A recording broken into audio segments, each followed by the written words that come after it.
I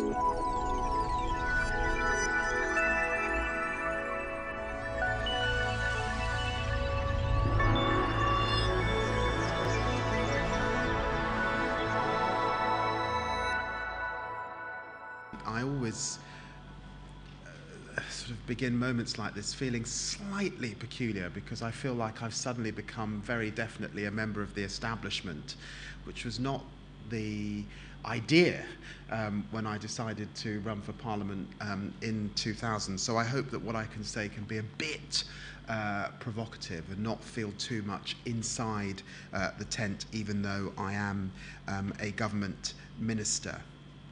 2 years ago, almost to the day, while I was culture minister, which was a role I really enjoyed very much indeed, I gave a speech at the Natural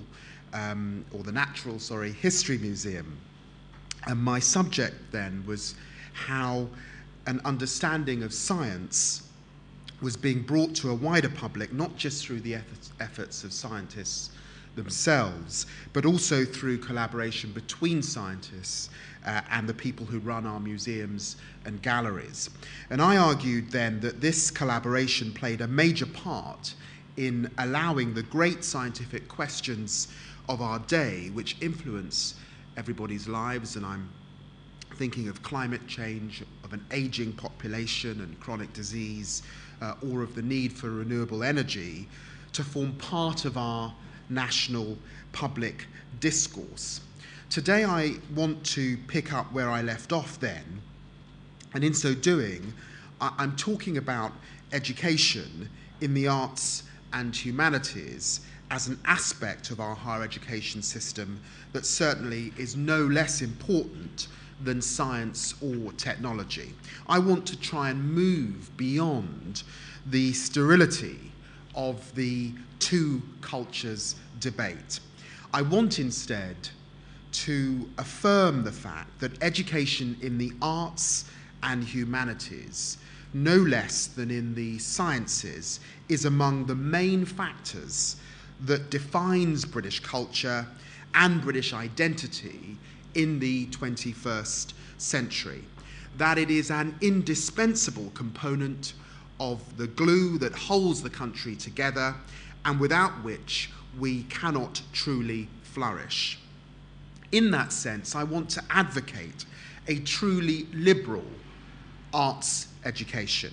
I want to argue in favour of a modern take on the broad medieval conception of higher learning, in which the study of language or music should sit happily side by side with the study of maths or science, and a reaffirmation for new generations of the roots of the expression liberal arts to the classical notion that liberal education is what people need to be free citizens, not slaves.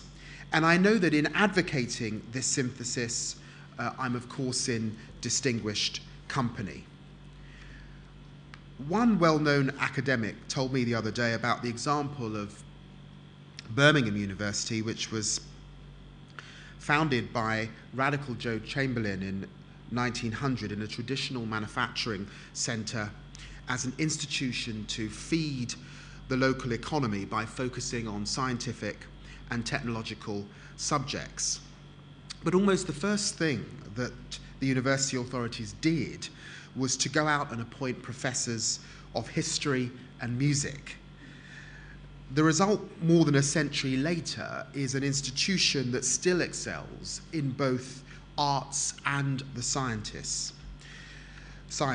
Many of you will have read the Guardian article about the new Department for Business, Innovation and Skills that the Secretary of State, Peter Mandelson, wrote a couple of weeks ago. And in it, he made a very similar synthesis to the one I'm talking about. He described the new department's mission as being to build Britain's resources of skill, knowledge and creativity because, I quote, "these things drive our competitiveness, both directly but also indirectly, by reinforcing our cultural awareness, confidence, and a sense of our past and our future."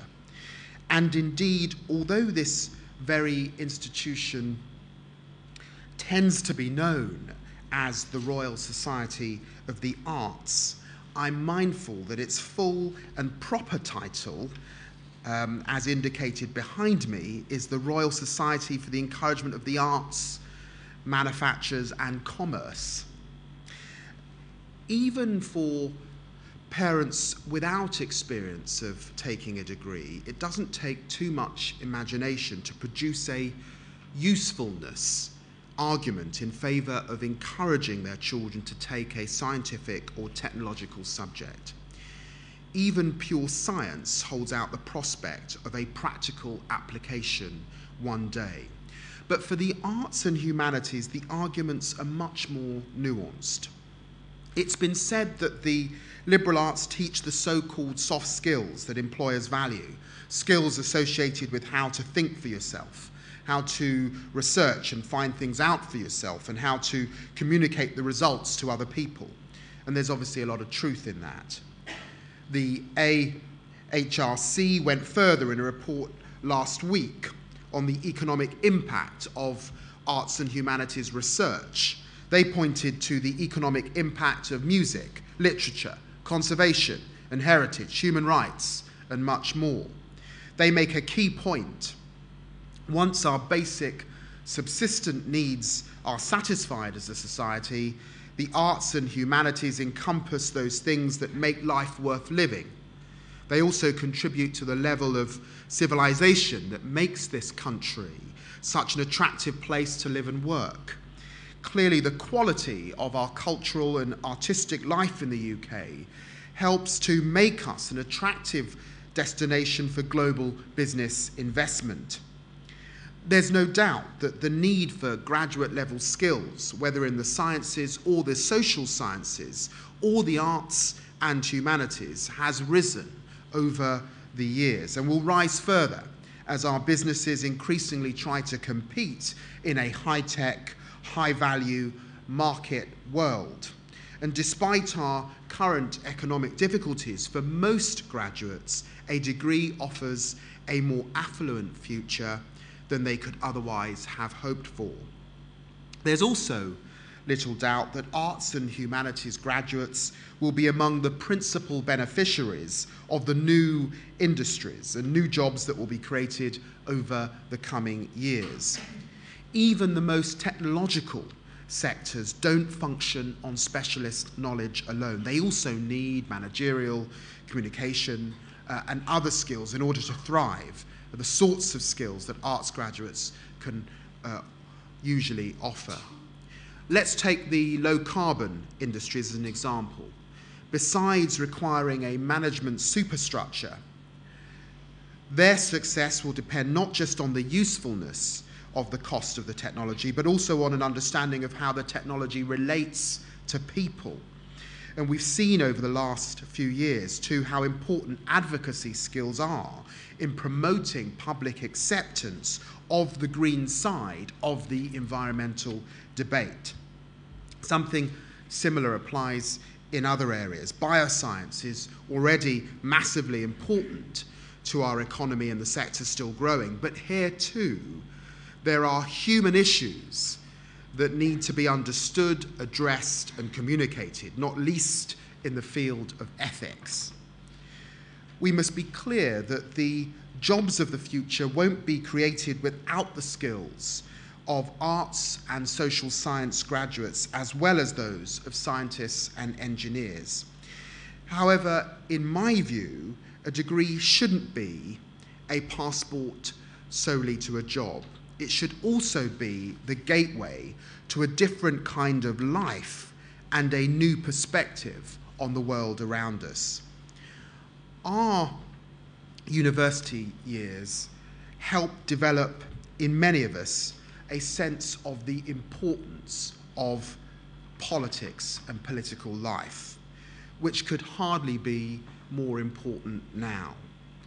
less than 6 months after the United States elected its first black president, Britain voted a racist party into government in Europe. We seem to be witnessing the rise of the politics of racial grievance. Something is deeply wrong in our democracy. Politics has become too managerial, too unambitious, and is unable to address deeply felt grievances of cultural loss and injustice. And that's especially true of people, and I was one of them, who grew up without a firm expectation of one day going to university. The angry young men of our society who are most susceptible to being seduced by gang culture, or by religious extremism, or by the inflammatory rhetoric of marginal political parties. The kind of social engagement and civic activism you learn about and experiment with at university are vital in changing our tarnished political culture. But for me, 20 years ago, after I got into the School of Oriental and African Studies, the main value of all higher education lies not in what is taught then, but is what is learnt in the widest sense of that, whether the process is about opening minds or indeed closing them to things you thought before you got there. And I have to say that many employers seem to take the same view. Annual graduate recruitment rounds, time and again, even in times like these, show that the flexibility good arts and humanities graduates learn make them highly sought after in the jobs market, notably in managerial positions. Nevertheless, to base an argument about the value of the arts and humanities just on the fact that their graduates get jobs is to miss much that is really important. For example, it's been said that the arts are good for democracy insofar as they foster critical thinking and ability to debate. There's truth in that too, of course, indeed. The dialectic approach to learning has been around in both the humanities and sciences ever since Socrates. It's been said too that the arts are good for the economy, that our creative industries depend on them, which to a large extent they do, and that our creative industries are an increasingly important component of our overall economy, which they are. The export earnings they generated in 2006 were worth 16 billion, which was well over 4% of the UK's total exports. It's also been said, finally, that the arts and humanities foster community cohesion. And this is perhaps the most interesting justification. Some people claim, in my view rightly, that the ethos and skills of scholarly inquiry and debate, the belief that intellectual curiosity, as well as the exposure of difference that university studies brings, allow for what I sometimes call an encounter culture. It has values and is absolutely a counterweight to violent extremism or other forms of bigotry.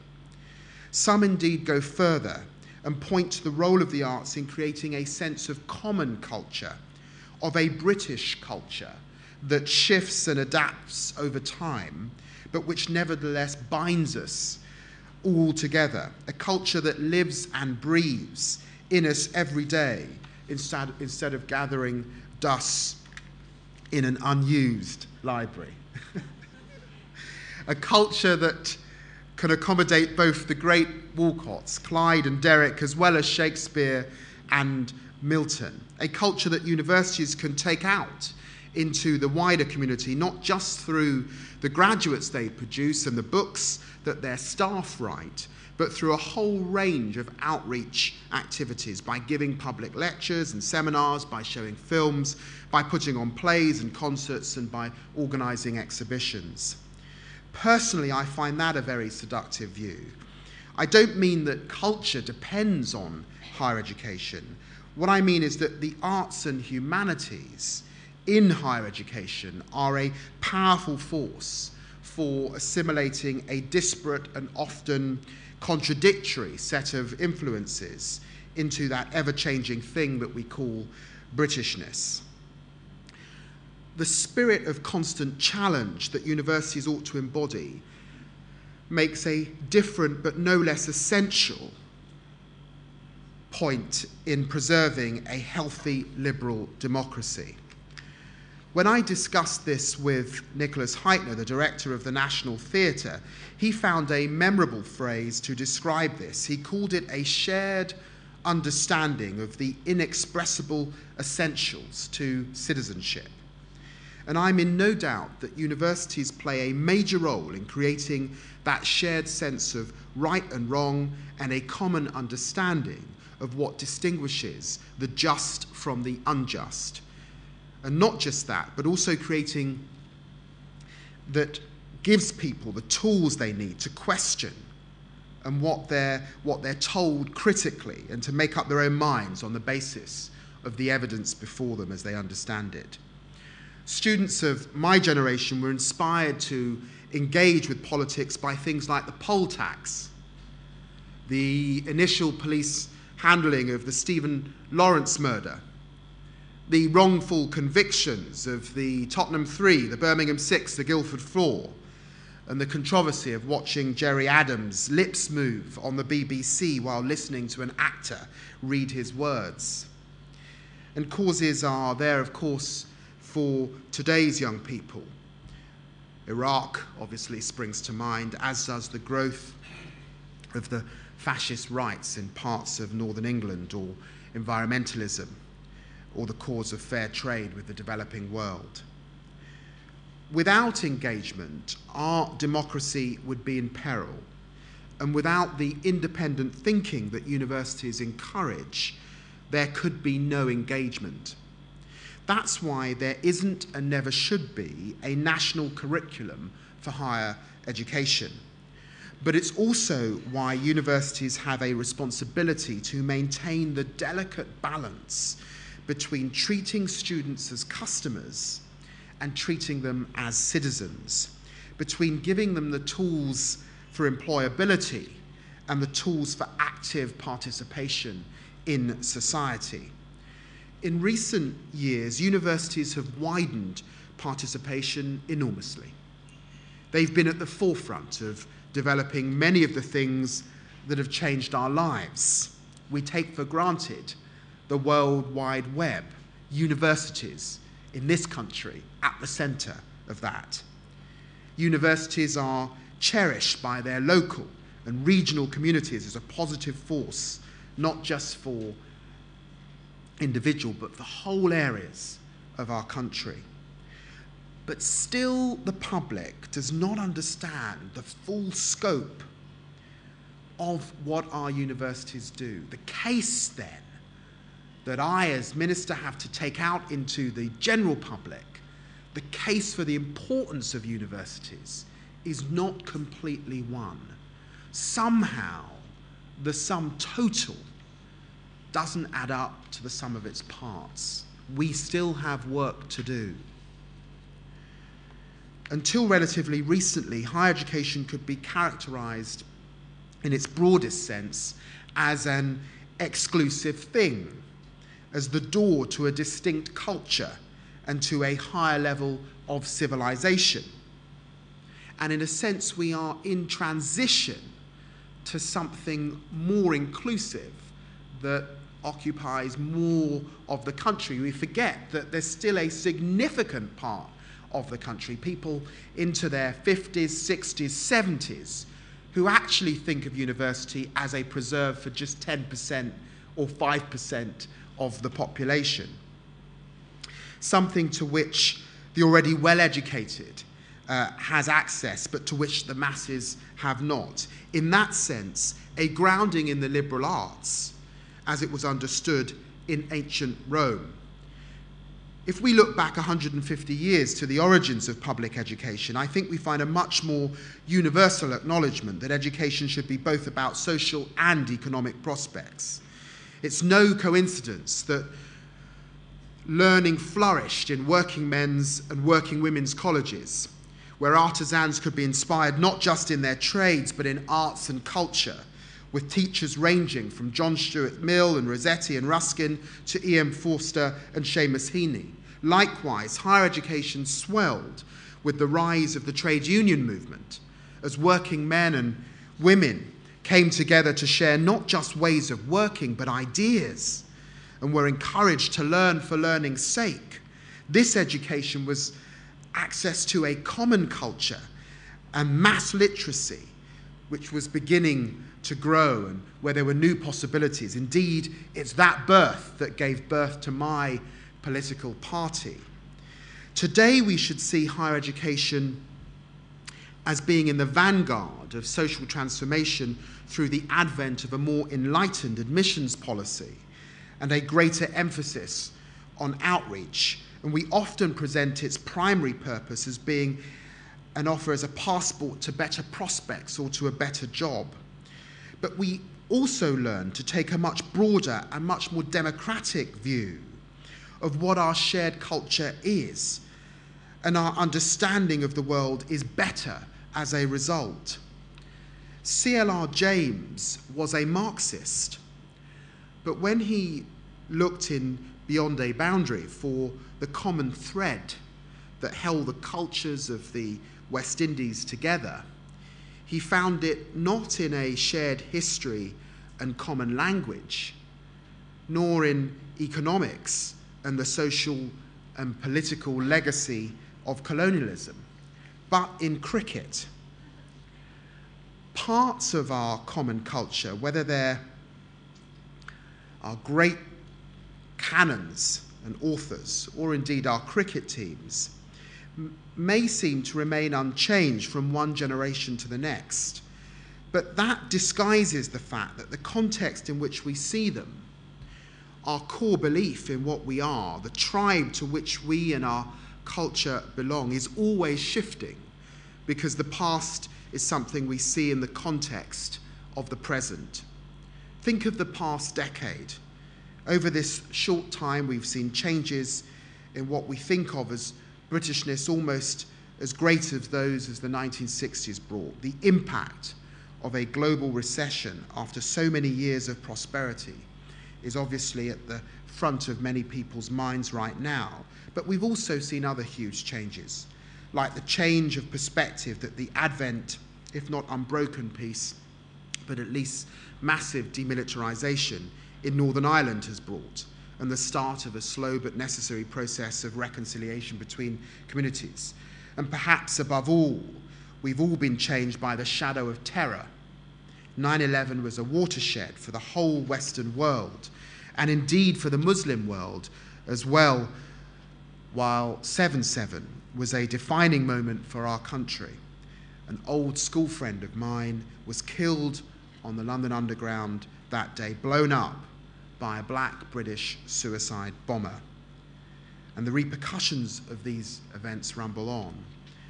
And so far, they've been both good and bad, clearly. Bad in the way that many decent, law-abiding British Muslims feel as if they live under surveillance and suspicion, and bad in the way that playing on the threat of terror has helped the resurgence of the fascist right in some parts of our country, but good in that we've been made to think harder about what it means to be British, and now about how our shared British values and a shared British culture have in common to all sections of our diverse community, if they're to have any meaning at all.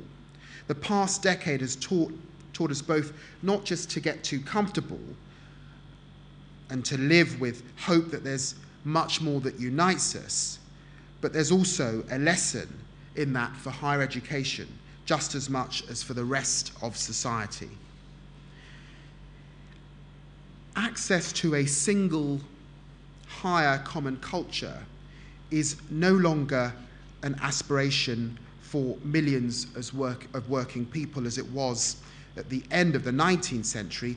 That concept, of course, has been dead and buried for decades. Since the 1960s, we've come as a nation to distrust the idea of a canon of things that an intelligent person should know, And I think we're all grateful for that. We no longer think that we can draw up a list of books by dead white men that everyone should read, or a Reader's Digest list of the facts that everyone should know. Instead, we've come to value the capacity for critical thought and synthesis. Neither the arts nor the sciences have a monopoly on these. Indeed, they're things that tie the arts and sciences and our approach to hard and soft skills together. As Einstein wrote, it's not so very important for a person to learn facts, for that he does not really need a college. He can learn them from books. The value of an education is a liberal arts college, is not learning of many facts, but the training of the mind to think something that cannot be learned from textbooks. And in my book, those are unanswerable arguments for upholding both the arts and the sciences while breaking down the walls between them. At present, and for entirely understandable reasons, we all tend to stress the economic arguments for higher education and the employment skills it confers. But it's too easy to step from accepting the fact that to viewing higher education as divided between the useful and what isn't. Most English literature graduates do not end up needing to know anything about English literature for their work. In economic terms, it doesn't matter whether they've read Hamlet or not. But at the same time, most physics graduates do not end up needing to know about physics for their work either. Again, in purely economic terms, it doesn't matter whether they've heard of the second law of thermodynamics or not. The eventual employers of most of them care more about their ability to work with people, to know when to lead and when to follow, to think critically and communicate clearly. Last September, Richard Lambeth, the Director General of the CBI, said this: "One of the great pluses of our universities is that we have a strong and diverse system.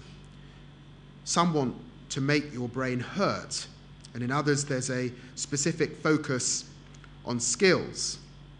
We think that soft skills are an important part of education, not necessarily for everybody, but most people need to be able to get up in the morning."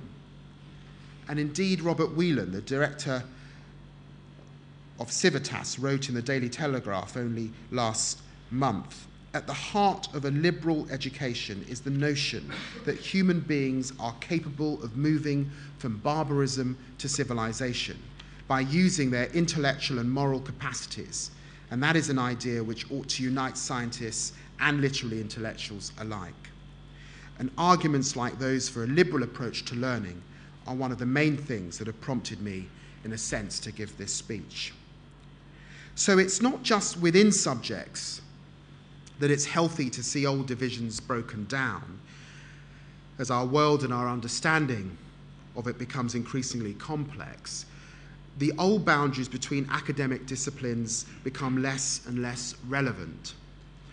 The straightforward 19th and 20th century silos are not the places where really exciting ideas, frankly, are happening.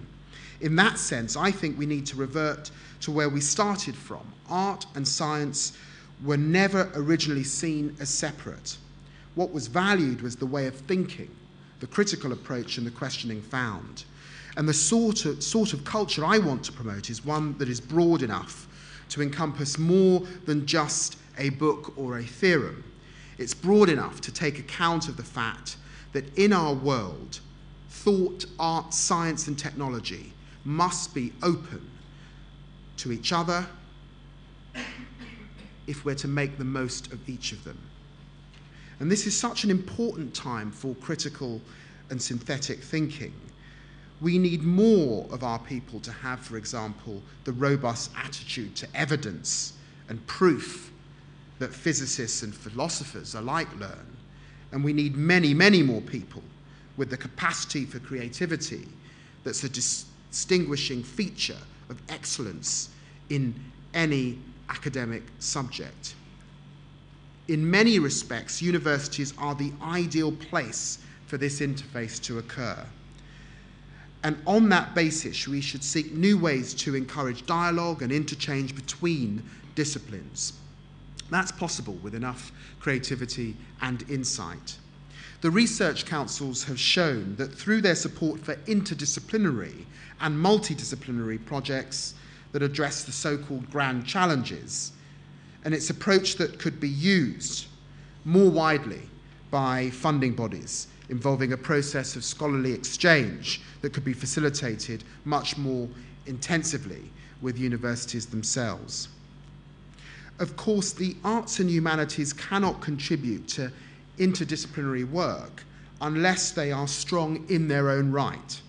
And I think it's fair to say that the government has tried hard to encourage higher education in the arts and humanities as part of an overall commitment to promoting excellence in higher education. In the field of undergraduate teaching, the arts and humanities have been among the main beneficiaries from the overall rise in higher education participation that we've seen. Over the last 5 years, for which we have figures, the number of new entrants to arts and humanities degree courses rose by no less than 18%. An important facet of that, which we shouldn't forget, is the income earned from overseas students in the arts and humanities. There are about 80,000 of them here at present, and they make a direct contribution to about 1.3 billion a year to our economy. In the 5 years since it was created, funding for the Arts and Humanities Research Council has risen by 35%. And between this government coming to power and the academic year just finished, HEFSC's quality-related research grant attributed to the arts and humanities rose by 86%. So keeping subjects strong individually helps to ensure that they can make their full contribution in a wider context, and in terms of both research and teaching, the influence of the arts and humanities extends well beyond their narrow subject boundaries. If I just take one example, arts and humanities specialists have an indispensable contribution to make to delivering the vision that was set out a couple of weeks ago in Digital Britain, a vision that will depend not only on the best in technology, but also on the best in design. That shows just how out of date the old shibboleths about subjects being more useful than others are. All subjects are useful economically, socially, and in their own right, and increasingly in combination. We should also remember that interdisciplinarity and multidisciplinarity aren't just about research and its applications. It applies also to individual students' experience of higher education. Even for the most career-orientated undergraduate, the university experience is about far more than studying one or two subjects up to a given level. Broadening the undergraduate curriculum to a greater or lesser extent after the US model was tried at a number of institutions from the 1960s onwards. It's easy to advocate, but a less easy thing to do successfully. And quite rightly, it's an area in which the law forbids government ministers from meddling. But even a narrow degree curriculum doesn't necessarily mean that the total undergraduate experience can't be broad and varied. And I'm encouraged that the look that the sector is having in this area. And I'm not just talking about the Student Union Bar, but also about student drama and music societies, film clubs, bridge clubs, sports clubs, science clubs, political clubs, voluntary societies, foreign language societies, all of that goes into university, all of them enrich that graduate experience, and many of them add to that extra dimension also in local communities that serve universities, or that universities serve. It's open to university authorities and student unions to promote such cross-faculties activities at relatively little cost, and many do. But I'd like to see much more widespread acknowledgement of the value of extracurricular activities improving the quality of the student experience. And we should also get smarter at spending the culture and intellectual riches that universities have at their disposal more widely throughout society. Museums and galleries in Britain over the last few years have been at the forefront of that for a very long time. I believe there's more that higher education could learn from that part of our higher level skilled sector. Yesterday I launched a new open learning innovation fund. It will offer up to £10 million in matched funding to help universities and their partners to develop centres of excellence in delivering online learning.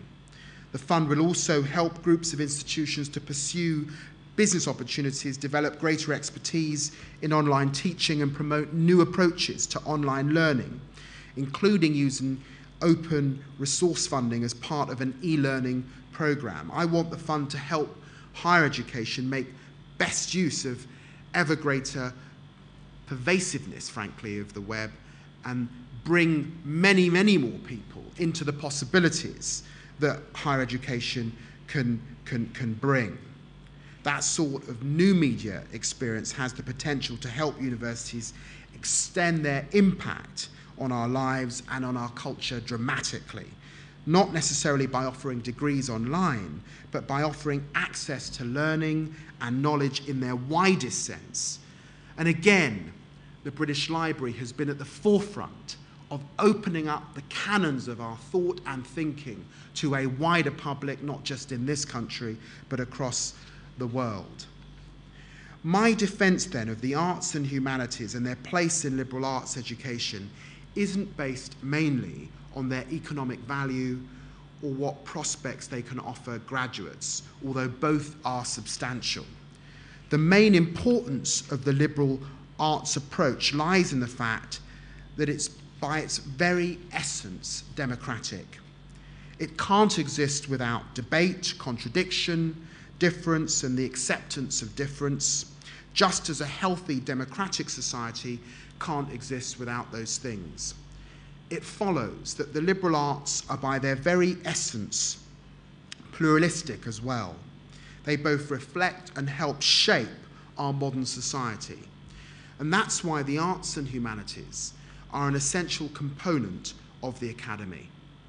In teaching, in research, and indeed in the amateur dramatics or the annual play put on in the German department, they're part of the glue that holds together a society which upholds the value of learning, not because it produces a profit, but because learning's better than ignorance. A society that cherishes the pursuit of knowledge because knowledge is better than not knowing. A society whose culture is lived and breathed by its citizens because living and breathing is better than sitting in a mausoleum. A society in which, as if it were the high table of some ancient Cambridge college, science, technology, and the arts sits side by side and talking, learning something new about themselves and each other are in process. A society in which the riches that higher education has to offer, cultural as well as vocational, escape from the campus and get themselves out into the workplace and into the streets. The sort of society that I want to live in, the sort of society I hope you want to live in too, the sort of society our policymakers in government and in the higher education sector owe it to all of us to preserve, to promote, and to protect. Thank you very much.